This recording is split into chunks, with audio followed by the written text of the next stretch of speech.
It's such a joy again to get back and after a gap of about 2 weeks and to study the New Testament survey. And as many of you know, we are focusing on the intertestamental period now. We are looking at how the history of New Testament, we have this wonderful and amazing rich resource that we have at our hand. And we intend to just go back and see how this wonderful writing and the history that runs behind it. As many of you know, the first couple of sessions are as we're dealing with more historical data, especially today and next week. Last week, more of what we dealt with what was already there in the Old Testament. We saw how the Babylonian Empire ruled over the people, and we saw the various effects they had on them. We looked at the Persian period and saw the various effect, and especially the religious freedom and the way of support that was given to the people to go and in fact rebuild and many other privileges that the people had received.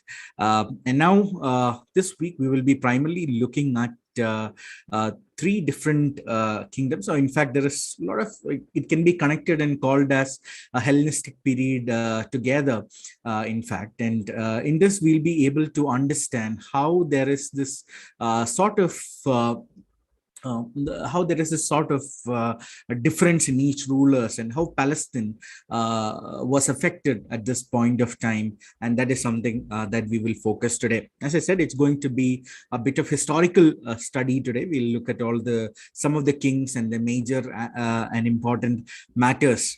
As we're dealing with history, there's something that we should always know that some data, so some matters that we are telling might not be agreed by all the historians everywhere.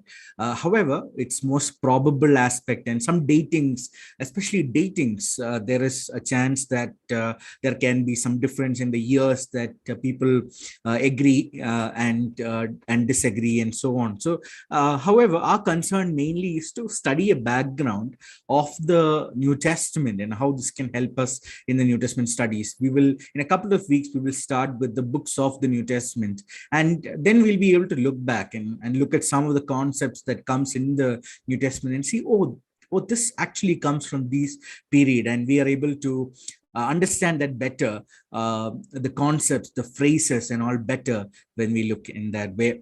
So as I start, I want to show this, the sort of a tomb that was the tomb of Cyrus.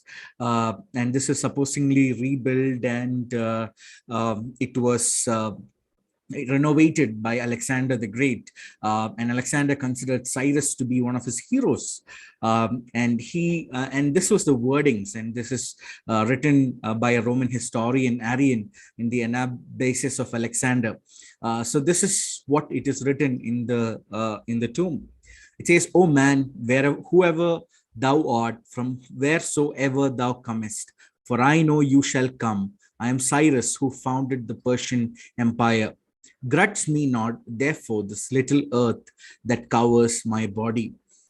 As I concluded last week, I remember telling whoever or whatever great that we are, this is all that human capability is all about. We can capture kingdoms, we can conquer nations after nations. However, we can finally end up just like this, and that's why it matters to us that only what we do for Christ remains, and all the conquest that we try to gain and all the things of the world will eventually perish away. And that's why the kingdom of God calls us for a higher calling, to be focused on heavenly matters and heavenly things. So we look at how the Persian Empire was destroyed, and how the Greeks started taking over the power from them. So that's when this understanding of Greek city-states that we are able to see. So we are able to see how there was this small Greek city-states that was ruling their land. It was like an alliance of various Greek city-states that have come together, and they were ruling. But we understand that this particular aspect, it was we are able to see how the navy and the different cities that were ruled by the Greeks, the Persian cities that were ruled by the Greeks, um, sorry, the Greek cities that were controlled by Persians, and we see how the Athens began to liberate them and take them back into its control. Also, this is a period of time where we are able to see how great wealth started coming into Athens. And 5th century BC is known as like the classical period of the Athenian democracy, where they became like a leading political figure and so on. However, this city states could not stand for long. It was not a successful alliance. This Athenian alliance of city states, it started falling apart because of mainly because of the rival cities like Sparta and Corinth, when they defeated Athens.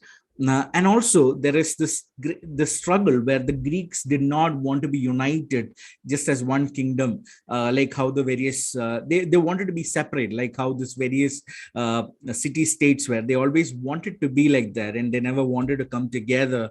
And that was one of the reasons why they could not survive for long. And that's when this person Philip II comes into power, and he was the king of Macedonia to the north. And we will probably know him as the father of Alexander the Great, who is going to become a significant person just a few years from then, after he was taken into power in 338 BCE. Now, what he did was he did not really differentiate the Greek cities. He continued the model of Greek city states. However, what he did was he made himself as a general, or he made himself as the head of a league of cities. And this helped to fight the Persian Empire. This helped them to fight the weakened Persian Empire. And we are able to see how Philip II was then assassinated in 336 BC. But he becomes a significant person, especially for Alexander the Great, but also because of the importance that he brings in becoming a general for all the different city-states that existed at that point of time. Now, coming into an important aspect, I'm just turning away a little bit from the history. Again, I wanted to tell you, I had posted the book that we are using for this entire study. I just posted the picture of the book, and there is a lot of minute details and a lot of interesting facts that comes in this history. However, we are only taking what concerns us. We are only taking what can be of some importance to us in the later study of the New Testament. So I'm not covering up all the details, because that is pretty impossible to look at an empire, a couple of empires, in just a span of 45 to 50 minutes. So we're going to look at something known as Hellenism. We'll come back into what happened after Philip II, but something significant that happened, especially at this point of time, that is a 4th and 5th century BC, was the mark of Hellenism. Now, Hellenism is nothing but it is the Greek way of life. It is a Greek culture and Greek way of life. Now, this is very significant into the New Testament studies. And we are able to see the different ways in which this has affected, and this has direct implication to the New Testament study itself.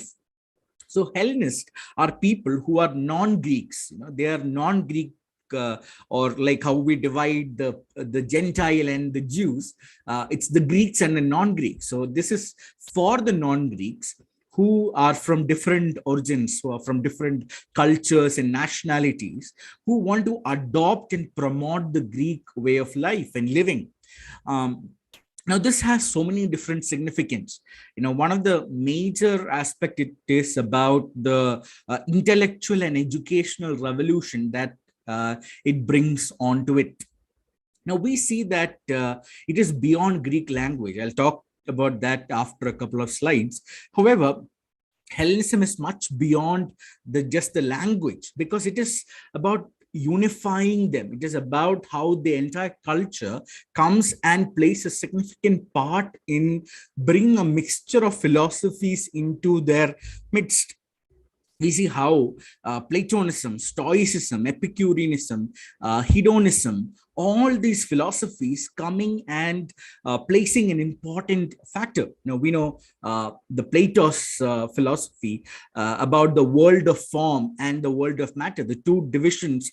So this was a prominent thought in Hellenistic culture. Hedonism and Epicureanism, which are tightly bound together, where the understanding is we can eat, drink, can be merry, we can cherish our life. But hedonism also tends to show how the greatest pleasure is gives the greatest happiness. So that's the way of their thought. And Epicureanism, in fact, denied God, and they were in off favor where they wanted to completely avoid any sort of pain. And we know Stoicism, which was like an emotionless philosophy, which was contrasting with Epicureanism, or a counterpart to the philosophy of Epicureanism. So these are some of the major philosophies that spread into the people. Now, it all might not have occurred at once, but these were the mixture of philosophies that were ruling the hearts of people at that point of time. Now, now here we are able to see how the rise of the sophist teachers of public speaking, and they began to teach, and with the great interest of natural law and practical sciences into their midst. Now, another significant thing, now this is one of the intellectual and educational revolution that happened at this point of time. Another major thing that happened at this point is a significant matter. I think this continues even to now. The idea of individualism coming up into the lifestyle of people. It is more of an understanding that the pleasure of all things is man. It is about personal choice. So here they deny every sort of understanding about the family or traditions or inheritance, especially for Jews. We know how heritage plays a very significant role in who they are, who their belief system is. And for all of this, this plays a very significant role. But contrary to that, here is the Greek way of living that promoted individualism, that promoted a sort of understanding that, all things should work together for the pleasure of man. And hence, it is the man who dictates, or the personal choice of the man is of higher priority than of their heritage or culture or any other matters. Also, there is a higher standard of living that this culture. Now, we saw how this became a little sort of how great riches started coming into the city, and hence the Greek ideals of life, which are health, beauty, education, enjoyment of youth, and all this become significant matters. And we see how in the history, how Greeks were fond of competitions like athletics and literature, music, and various vocations. Now, these are some positives also. I mean, it's not just everything we can look at it as negative, but we are able to see how in the different activities, how the Greeks were included, and how they were developing in that way. So this is what some of the ways in which they were rising up. Now, an important way that they thought, or the understanding of Hellenism rised up, was that education is not birth, that it is not birth that makes a person great, but it is education that makes a true Greek. That means they gave higher priority for knowledge. They gave higher priority for education. That means it is not about the lineage or the birth or something that matters, but or because you are in a certain family, you're given higher priority.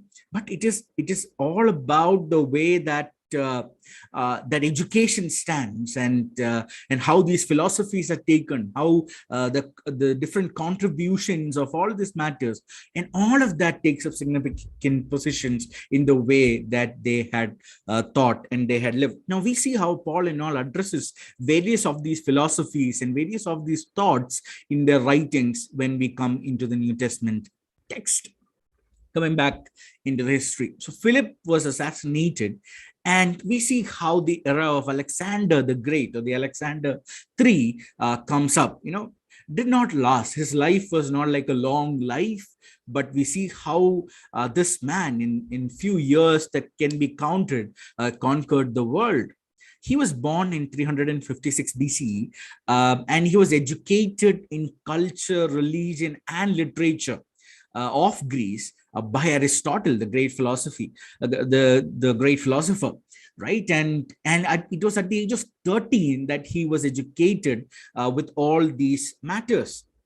Now, when he was just 20 years old in 336 BCE, he succeeded his father and took up the throne as the king of the Macedonians, right? So he became a ruler just at the age of 20, and he became and as a king, he inherited his plans to invade Persia with Greek cities as their allies. So he had already constituted enough plans to make to invade the Persia and to make Greek cities as their allies.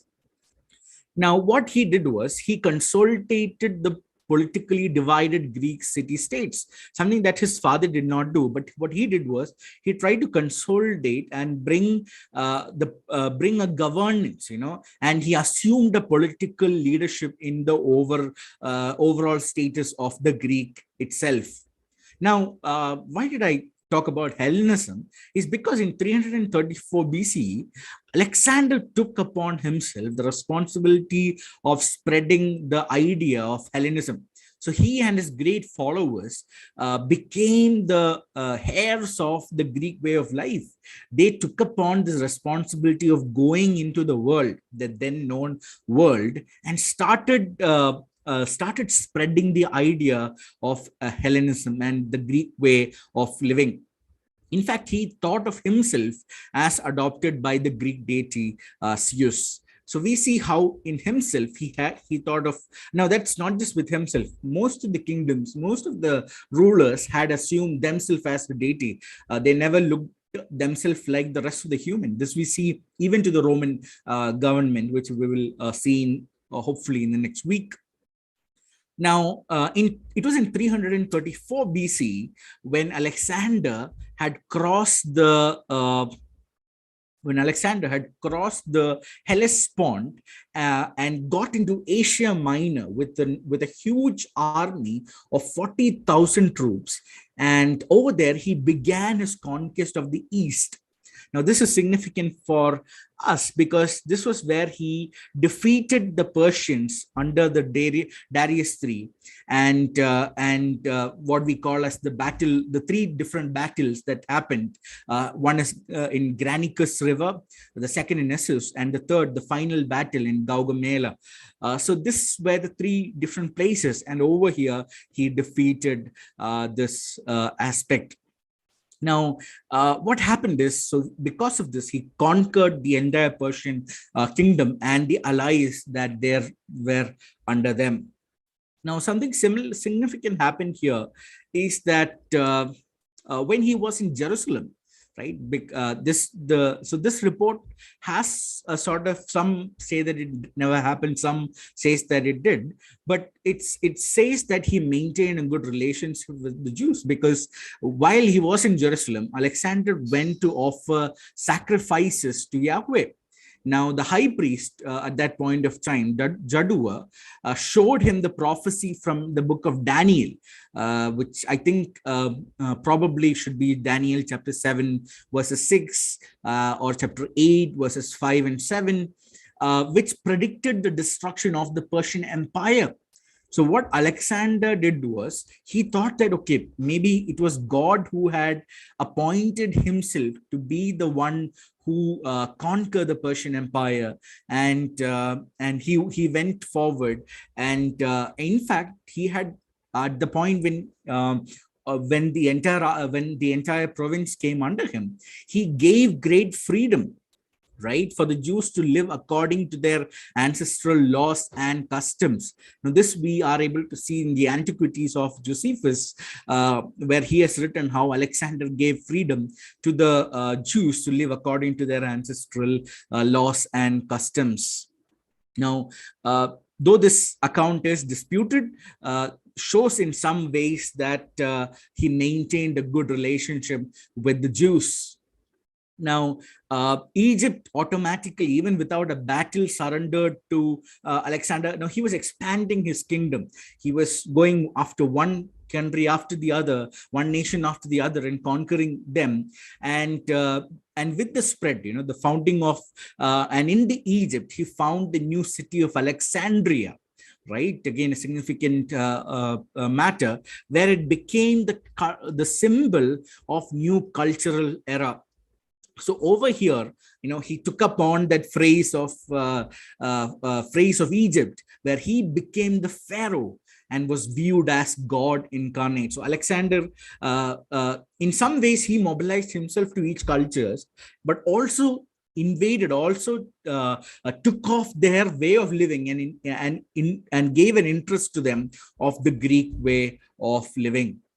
Now, so here also, when he did in Persia, so in Egypt, we saw that he became the pharaoh, and in Persia, he claimed all of Persia's treasures, and also he gave the title to himself as the great king, where he became, which is known to the Persian, it was the Persian kings who had the title of the great king, but he took upon the title of great king to himself, and he declared himself as a monarch into the whole world as such.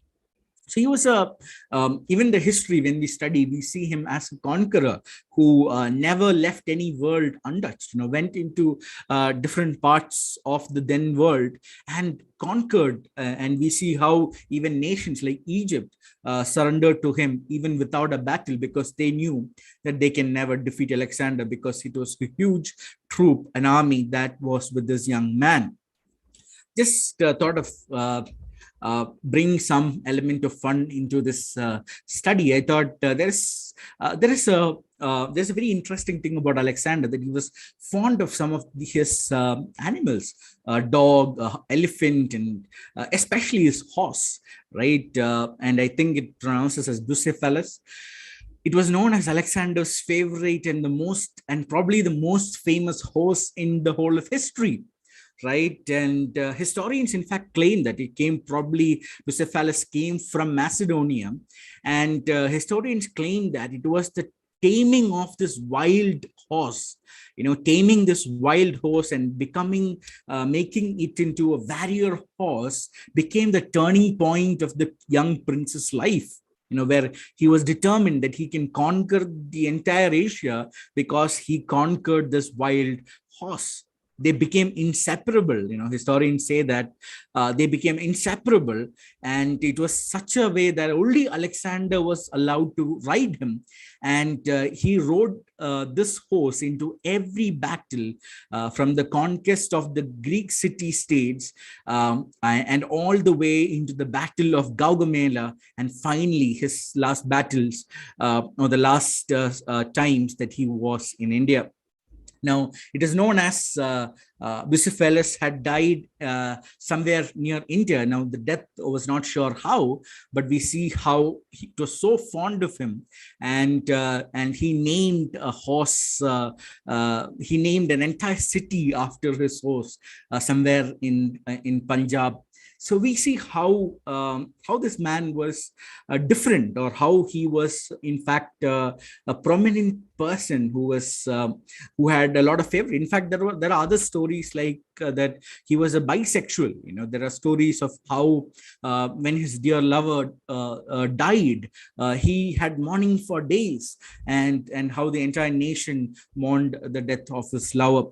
So there are various of these stories, but as I said, let's look at the significance that we have.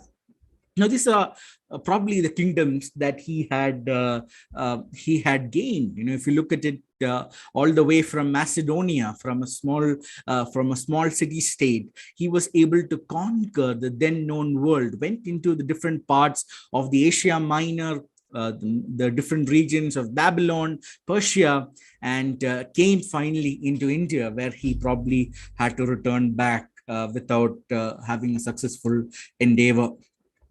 So his Greek civilization, or his culture, his civilization spread all the way into Asia and Egypt. It stretched all the way into India.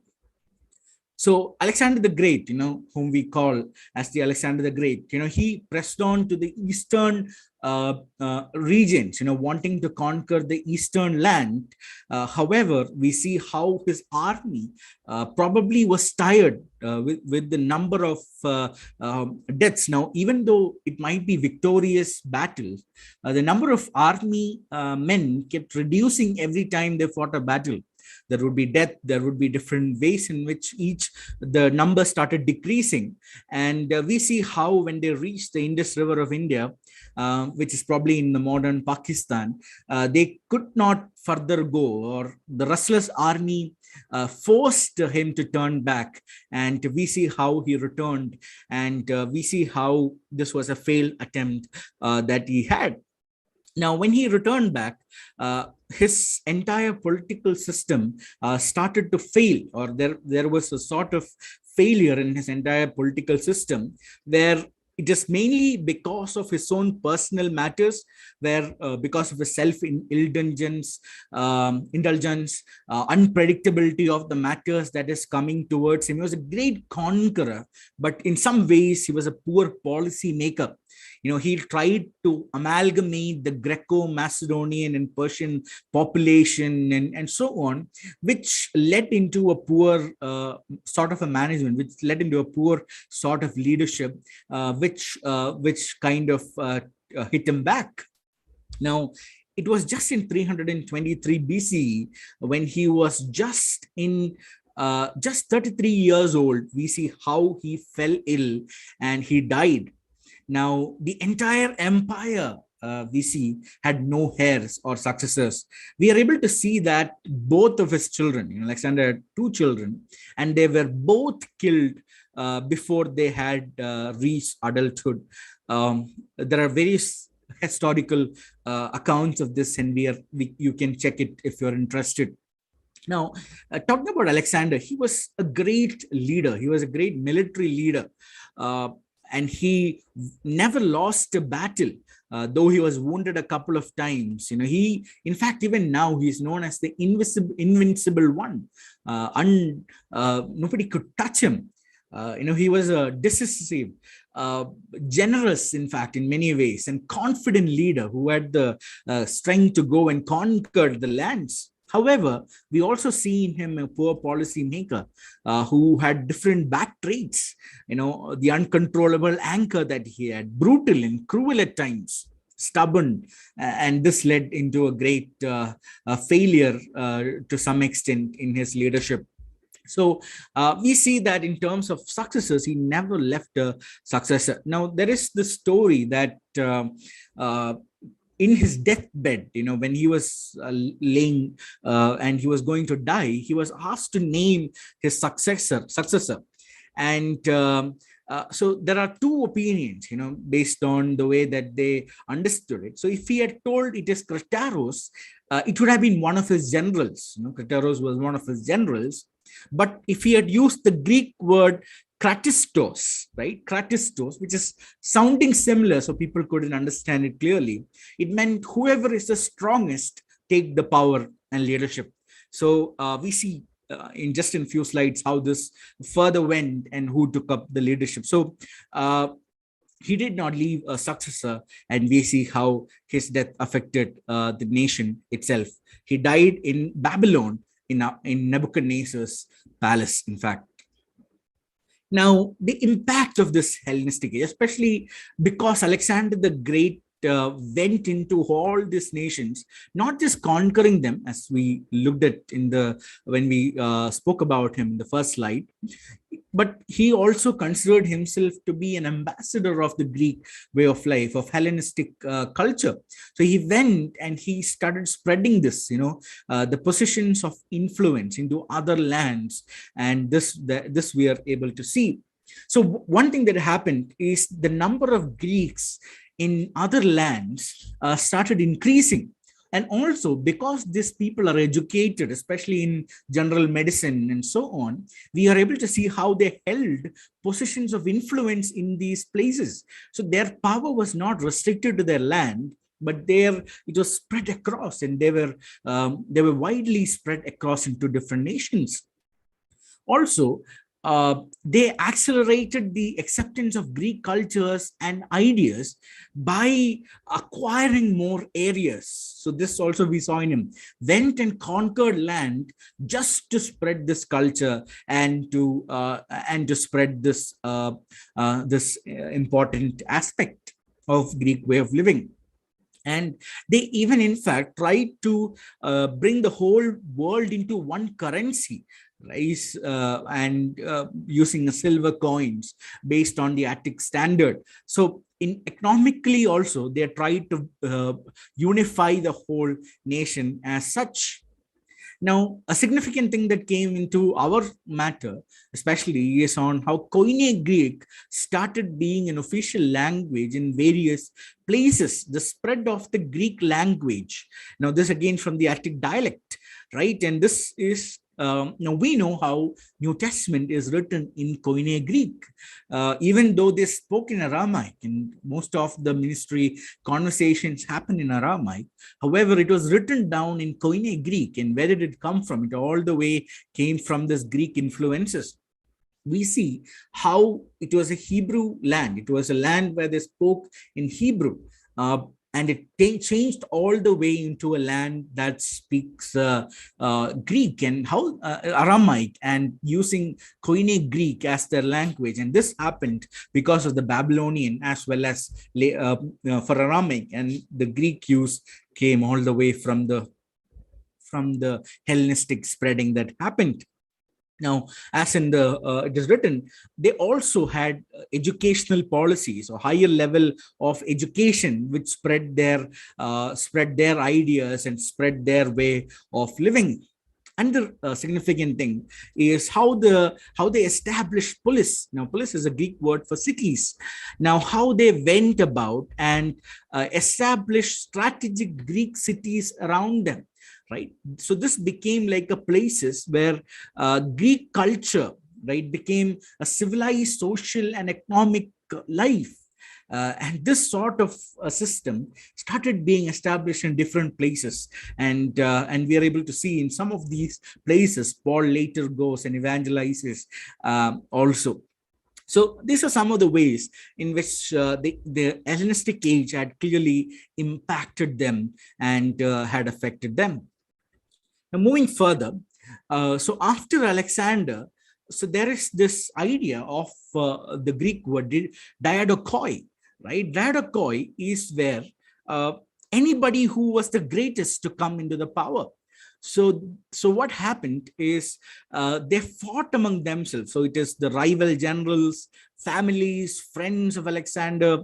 All of them fought to conquer the power. Now, this is a huge empire that he had left and people to take up. Now, so this became also a failed attempt, this diadokoi. Now, what happened is that at first, this empire was divided into 20 provinces or satrapies, right, as they called it. So 20 different provinces, and they had 4 or 3 different generals who were primarily leading this, who were Persidiccas, Antipater, and Antigonus. Now, remember the person Antigonus, because he comes of some significance later when we look at it. So, so this 20 provinces under 3 different generals. So each of them had local provincial leaders, but the generals or whom they were reporting to was this three people. Now, it's also clear that the political system never returned back into the way that they wanted, or they were not able to clearly bring the whole nation into the system. And one of the reasons why that happened, because each of the ruler, each of these successors of Alexander thought that they can try to become the next Alexander. They thought they could go and conquer the entire other provinces, and so they started having wars among them. So that's known as the Wars of the Diadochoi. Now this lasted for about 40 years, right? And because of this, it affected the various systems that was already established in the Greek land. And finally, the conclusion to the Alexander successors happened is when there became a coalition sort of a government. There became Alexander successors again started having a coalition government, each dividing into them. And that's when Ptolemy I, who is from Egypt, and Seleucus I took upon Syria and Mesopotamia. Lysimachus took upon Thrace, and Antipater and his son Cassander took upon Macedonia. Now they started uniting together. And so what happened is Antigonus I, if you remember, Antigonus I was existing, and he was trying to control the power. We will look at that in some time. And they united against Antigonus itself. Now, we see that in this period of 323 to 301, the power in Palestine changed 6 times. The rulers changed 6 times within just this 20 years. Now, we see how difficult it will be in such a situation as that. Now, why was people attracted to this province of Syria, or the southern Syria and Palestine? Why were people attracted to this? I remember in the Old Testament survey, the first class we had looked at this. One of the reasons why this land was favorite to everyone was because it was located in a very prominent place where it was like the principal trade route. If it is land or sea, it is of a significant importance, like a trade route which you can never avoid. Also, it served as a military highway. It became a significant military highway between Egypt and the rest of the countries to the north and east. So it was a very significant matter. And this is why nations have fought for this land. This is why kingdoms have fought for this land. Now, Ptolemy, you don't pronounce the P, you only pronounce from T. So Ptolemy, who was a satrap of Egypt, so he invaded this entire province in 320, and he had driven out Laomedon into Egypt. Now we see how Antigonus comes into picture. He was the satrap of Asia Minor.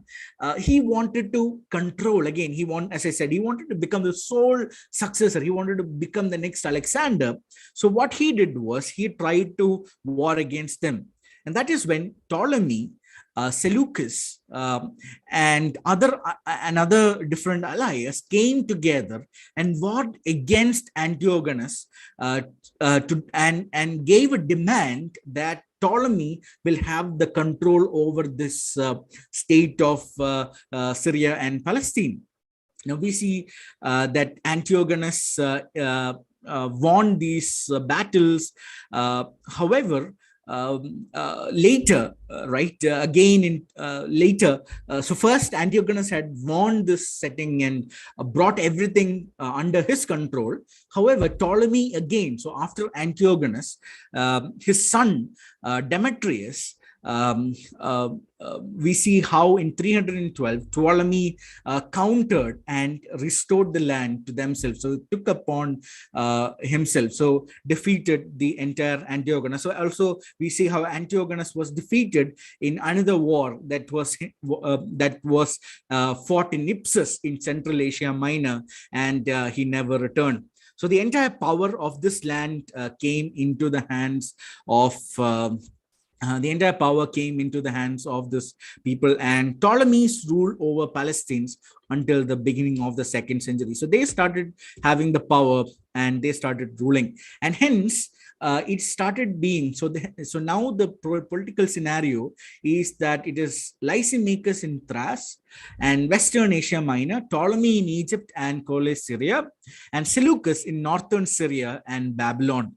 Now, what happened is in 281, Seleucus, right? Seleucus defeated Lysimachus and send him away and send him away from his own territory, and hence we are able to see that by the end of this period, Seleucus and Ptolemy became the sole successors. They took off the two other leading rulers along with them, and they became the two rival kingdoms at this point of time. Now, some of the significant matters about this kingdom, about the Ptolemaic kingdom, dynasty, is that they remained as a very peaceful system or peaceful country for almost 100 years, right? We see how the Hellenistic kingdom of Egypt, we see how they accepted the Hellenistic way of life, and it was spreading throughout them, geographically, politically, and economically. They became more homogeneous than any other Greek kingdoms at that point of time.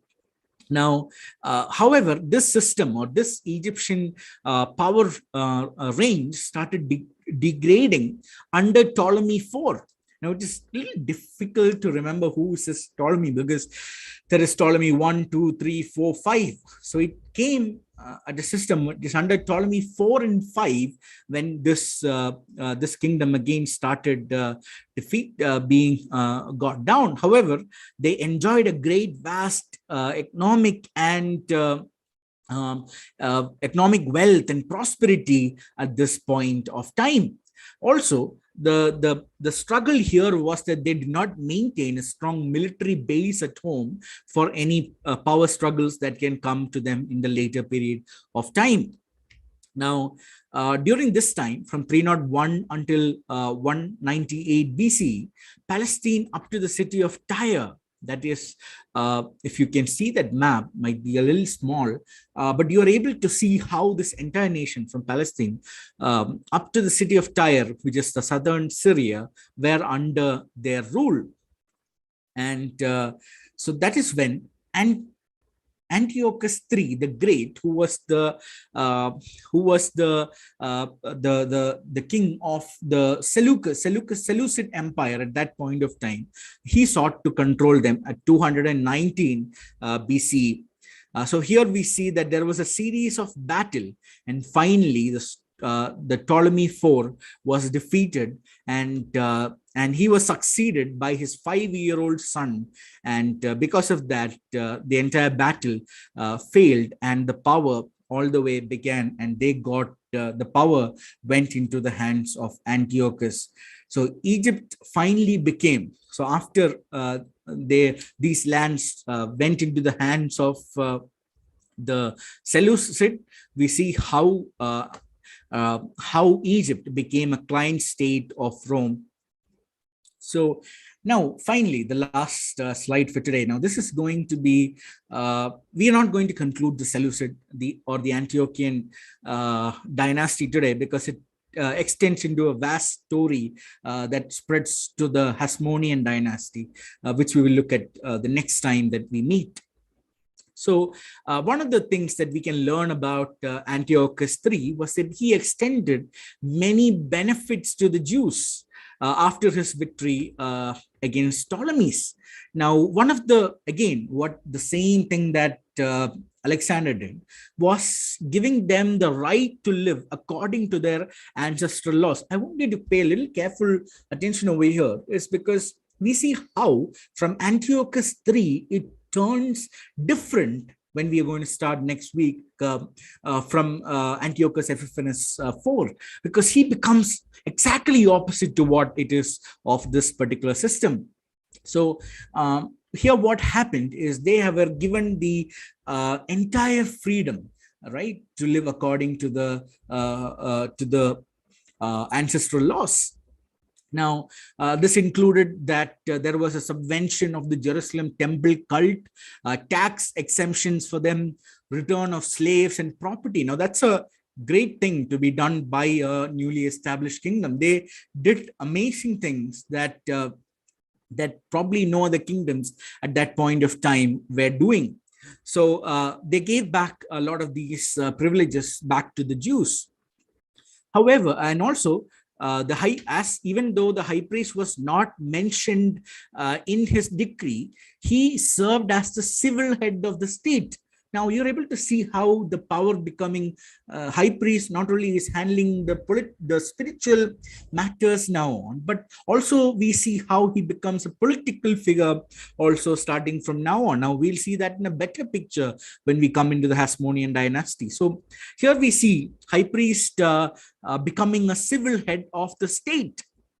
Now this empire spread a vast area from Asia Minor into the west, in Asia Minor to the west, all the way to Bactria in the east. And we see how the central provinces were northern Syria and Mesopotamia. Now, the struggle here is the balance between the defense of these vast regions, right? They constantly face the issues in terms of how they will manage this entire defense system or the security of this vast nation. Now, there needs to be economic developments. There will be various problems, internal problems, external problems from other kingdoms. All this can come. So the Seleucid kings, the struggle for them was how are they going to face these problems? Now, at this point of time is when the Parthian kingdom becomes established. The time when Parni of Central Asia conquered the Parthia and established the Parthian kingdom in the east, and it then became a threat to the Seleucid power. So they became a direct threat to the Seleucid power, and we are able to see that. So in 129 BC, the Parthians had gained control of Armenia and the remnants of the Seleucid Empire in the east. And they ruled over Syria until Rome appeared much later in 64 BC. So they became a powerful kingdom. And because of that, after Antiochus III started gaining control of these regions, he moved west with his army to invade Greece. He wanted to invade the entire region that was left over there. However, the Romans intervened and defeated Antiochus III at this war. And this became a huge setback for this entire kingdom because they started intervening in the affairs of the kingdom as a whole. So here we are able to see how they started imposing various duties upon this kingdom. So they became like a under the Rome in Roman Empire in some ways. So this is when Antiochus had to withdraw. There was a treaty, a peace treaty called as the Treaty of Apamea, and in this treaty, he had to withdraw himself from the wealthy province of Asia Minor. Right, so he had to withdraw himself from his cherished cities, and then we are able to see how Rome imposed heavy war reparations, compensations on him. And this caused them great financial problems and instability for the Seleucid Empire in ensuing years. So this became like a big issue. This became like a big problem that they were going to face. Now they from Antiochus III all the way to Antiochus IV, this become a significant matter. The heavy Roman tax and compensation that was affected. And in fact, we see how they tried to even Jerusalem temple and try to gain some money out of even that. And we see how this entire Seleucid kingdom, they're not ending here. They continue their power. However, we see how they are in a chaos. They are directly implied to Roman rule, and they are under this peace treaty, and hence they have to pay this huge heavy war compensation on a systematic basis, and hence they are not in a financially well situation, and even they had to leave their wealthy province of Asia. So these are some of the important thing that happened in this entire system. So now I know we have somewhat about few minutes more.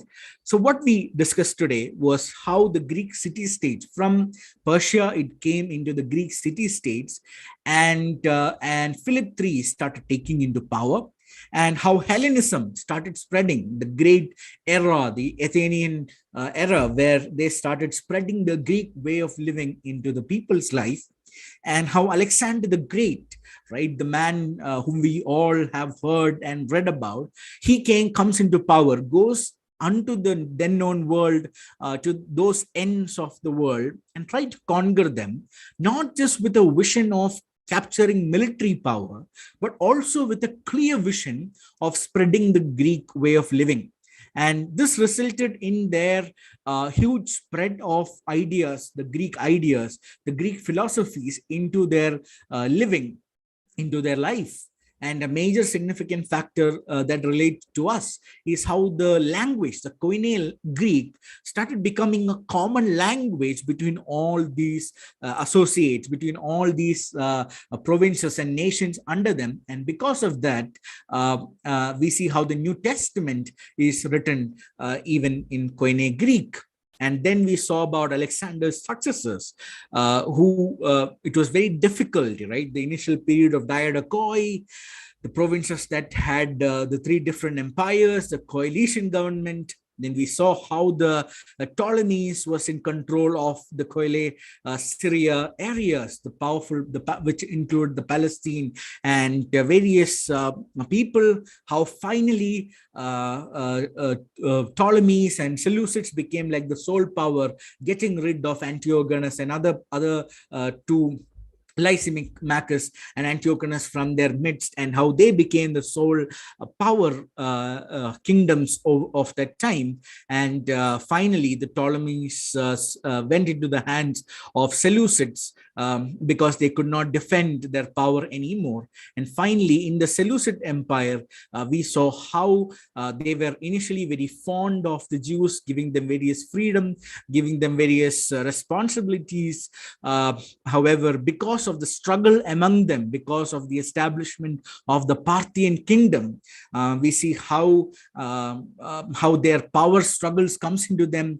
And then Antiochus III, who tried to invade Greece, was intervened by Romans, and then he was asked to get rid of or move out from the wealthy areas of the Asia Minor, and the peace treaty of Apamea, which denoted that this kingdom have to pay this huge war compensation to the Romans from now on. So this is where we are at this point of time. So we will close for now. And after our prayer, if you want to share something, we have the time for that. And then we'll wind up. So can I request one of us to close in prayer?